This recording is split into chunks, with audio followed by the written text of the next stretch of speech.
Ladies and gentlemen, I'm Carl T. Rowan. As the new director of the United States Information Agency, I have the privilege to present to you a dramatic document of man's continuing search for dignity. Freedom Now movement, hear me.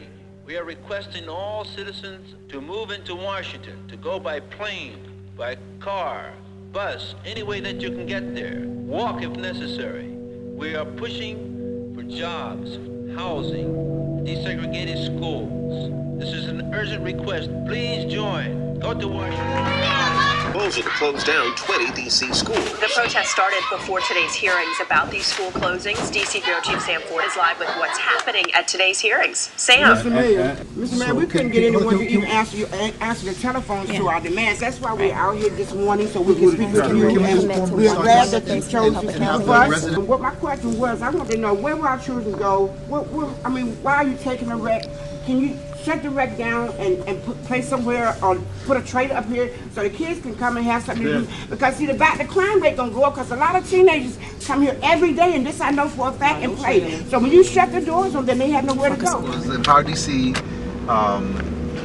helped organize the residents of Berry Farm to protest against the closure of the Rex. Allies Association, and so Empower DC has got an organizer on the ground in the community, and also we're part of the Tenants and Allies. And the children on this block only goes to this wreck. We have 400 residents. All our kids can't fit in this little wreck. A long history of people organizing in the District of Columbia. There has been a bit of a myth that there isn't much organizing in DC, but that's not really true. People have always organized through their neighborhood groups. For instance, the civic associations, which were founded 100 years ago in many cases, and where the neighborhood associations were people really fought for their needs. Also through churches, and then there was a number of organizations, particularly during the Civil Rights era. But unfortunately, when I started getting involved in DC, there wasn't much left in terms of organizing groups. So that's why my co-founder and I created Empower DC, because we saw there was a need for an organization dedicated to building the power of people to influence the decisions impacting their lives. And really, development and use of public space was one of the initial concepts and concerns that we had when we started Empower DC. We had this campaign called the People's Property Campaign because we saw citywide that former school buildings were being disposed of, given away to developers, politically connected developers, to build some of the highest cost housing in the city. And of course, we're concerned about the privatization of public property being one of our most valuable resources as a community to use for community development, like affordable housing or small business incubation or something that the private market is not going to give our communities. The whole block has been abandoned like 3 years now. The construction they just started now. It was 3 years they closed the whole blocks. They just doing the construction. The things, Radio One, she was trying to take the place, and I think she didn't want it on somebody else to come. In almost 5 years now, the whole block is empty. The whole block is blocked by construction. And does it affect your business? Oh yeah, definitely. It's no parking place, no delivery. My initial interest was sparked by a love of justice. I'm really the type of person that is really offended by injustice, and I feel like I need to say something about it. But as a kid, it was really the environment and nature that won my attention. And it was later in life that I realized that humans were also facing the same types of injustice, that they also didn't have a voice, and that we have to get organized in order to make sure that the ultimate environmental injustice doesn't occur, which to me is the displacement of people from their homeland. And here in the District of Columbia, the African American community that has built this town over the last 100 years or more, this is their homeland. And what I see happening here is the systematic displacement. Is not free. There are those who are asking the devotees of civil rights, when will you be satisfied? No, we are not satisfied, and we will not be satisfied until justice rolls down like waters and righteousness like a mighty stream.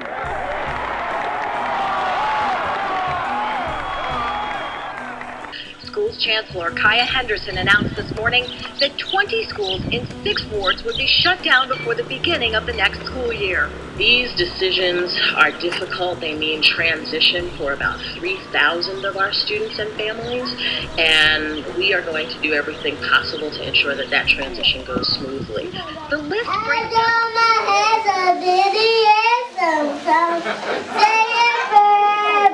We got Alaska, 'cause we gon' rock this up. We gon' go all night. We gon' light it up like it's dynamite. Now I told you what. Now I told you straight. We gon' light it up like it's dynamite. Let's get up. Hi, my name is Shannon M. Smith. I'm an advocate for Ferebee-Hope School.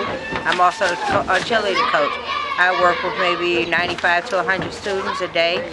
I teach them how to cheer, we dance. I'm also enrolled with Empower DC. Right now we have a case, we're fighting to keep our school open, all schools open. Ferebee-Hope is one of the largest schools in Ward 8. That's where we're from. We're asking the mayor, we're asking Cayenne, we're asking the judge, anyone that can help us to stay on board with us and ask us not to close DC public schools, because most of us come from DC public schools, and not even you're asking for our kids to cross highways to get to the next school. So much about what we drive and wear, looking for something that isn't really there. We walk around all day feeling we've been cheated, so hearts get cold and arguments get heated. Life can be so sour and we are forced to eat it. Time for a revolution, follow me, I'll lead it. This is for all of those who really feel defeated, who've been abused, misused, and mistreated. I know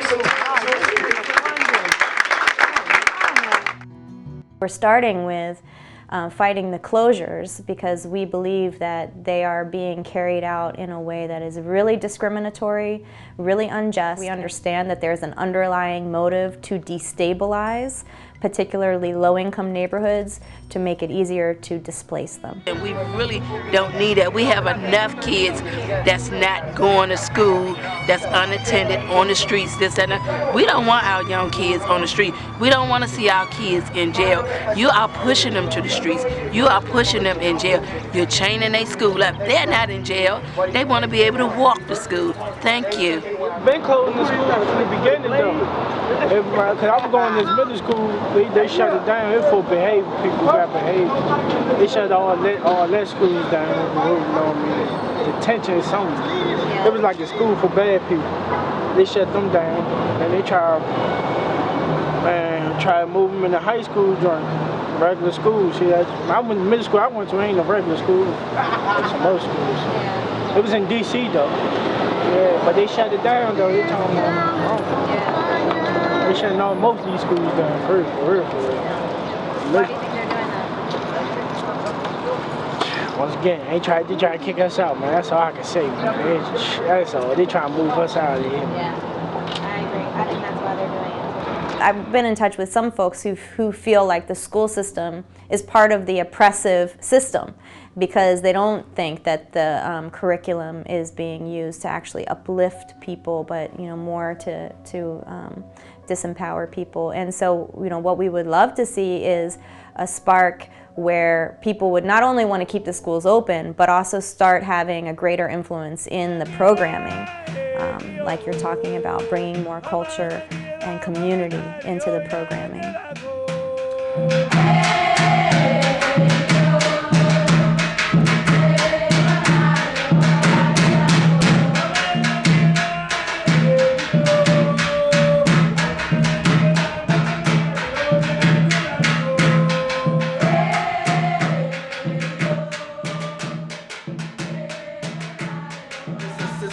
Problem in America, trying to make Americans out of Africans.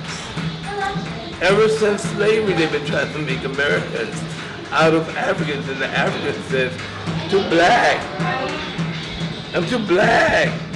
Too black for what? For some of you to acknowledge that I'm an American. People say, but you are all Americans. They say, yes, we know. But you will not accept me for the culture from which I have come. And that is my validity. Although I contribute to your empire, I also have a spirit of my own people. 60% of the students at this school come from east of the river. So that means that there's something to be said about the talent that comes from east of the river.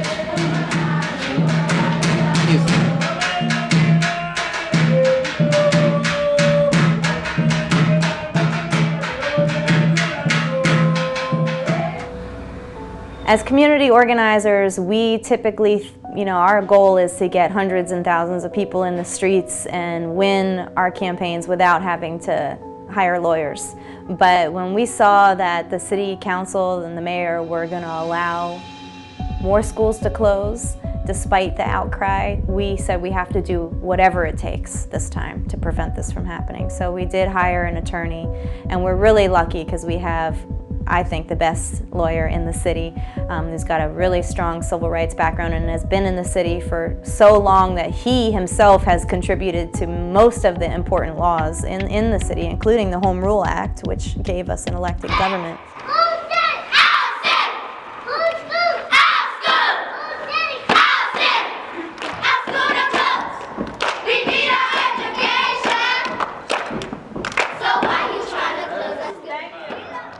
But if law and justice meet, then the issues so well articulated by these young people from Ferebee-Hope, scheduled to be closed, and those young people on the video who said, "You're taking my courage from me by closing my school."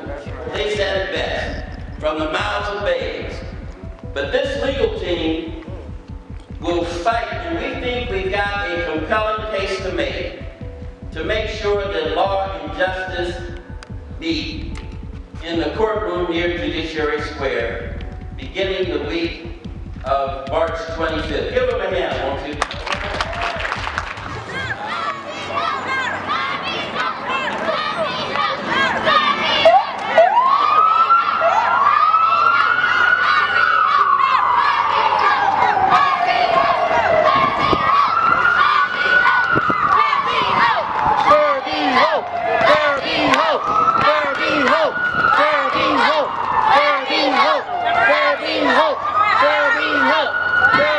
Good morning. Good morning.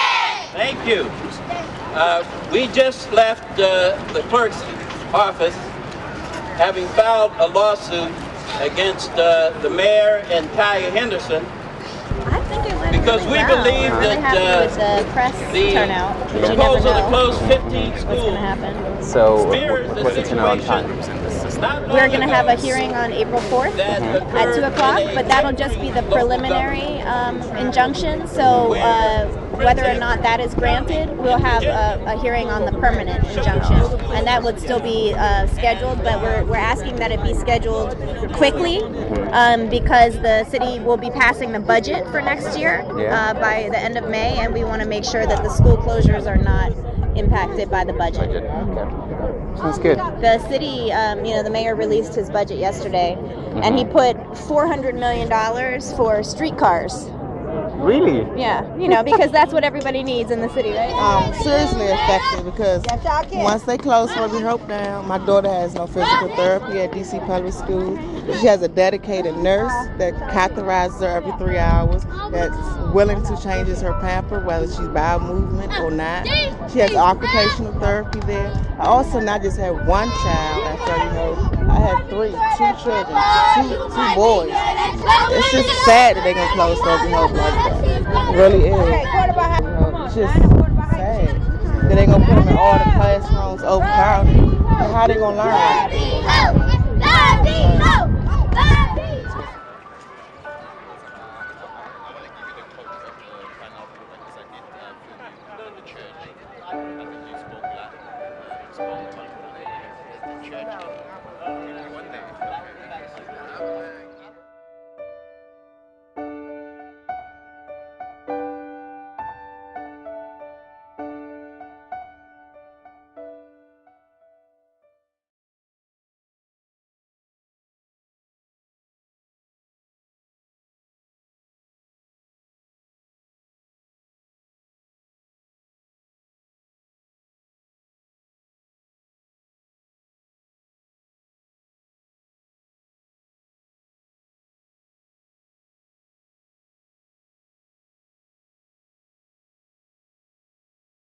Yeah. DCPS is under attack by the same discrimination from way, way back. They don't like what we affirm when we act. So ever since integration, public education is way off track. Derailed by political acts designed to disenfranchise blacks. Plessy versus Ferguson, separate but equal. These charter schools are similar evils against the people. Segregation by class is the sequel of Brown versus the board to educate the Negro. Another veto of African descendants. Another civil rights fight against the remnants of constituted infringement on kinships of non-European elitists and their dependents. Never forget there was a time in this nation where the darker persuasion was denied education. It was illegal for an African to write or read the Queen's English.